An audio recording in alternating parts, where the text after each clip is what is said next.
अनिल देशमुख गृहमंत्री असतानाचं एक प्रकरण पुन्हा एकदा तापू लागलंय।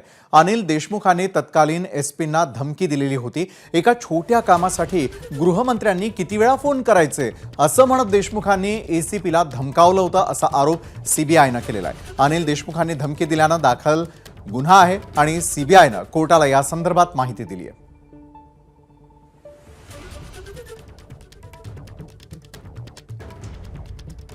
तर देशमुखांचं हे प्रकरण नेमकं काय आहे पाहूयात। गिरीश महाजनांविरुद्ध विजय भास्करराव पाटलांनी तक्रार दिली होती। तक्रारदार येण्यापूर्वीच अनिल देशमुखांचा मला फोन आला। अनिल देशमुखांनी विशेष सरकारी वकिलाला माझ्याकडे पाठवलं। देशमुखांनी एफआयआर दाखल करण्याचे आदेश दिल्याचं वकिलांनी सांगितलं। मी त्यांना पुणे शहर पोलिसांकडे जाण्यास सांगितलं, कारण त्यांनी सांगितलेला घटनाक्रम जळगाव हद्दीतील नव्हता। मात्र तक्रारदारानं त्याला नकार दिला। पुन्हा आठवडाभरानं अनिल देशमुखांचा फोन आला। देशमुखांनी पुन्हा तक्रारदाराला पाठवत असल्याचं सांगितलं।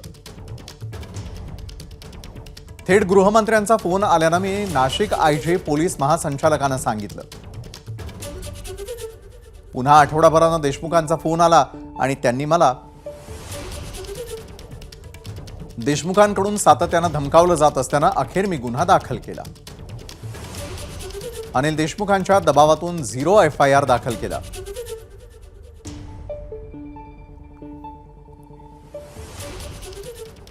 तर या प्रकरणावरती उपमुख्यमंत्री देवेंद्र फडणवीस यांनी नेमकं काय म्हटलेलं आहे ते देखील आता पाहूयात। मी कोणाच्या नादी लागत नाही, कोणी नादी लागलं तर सोडत नाही।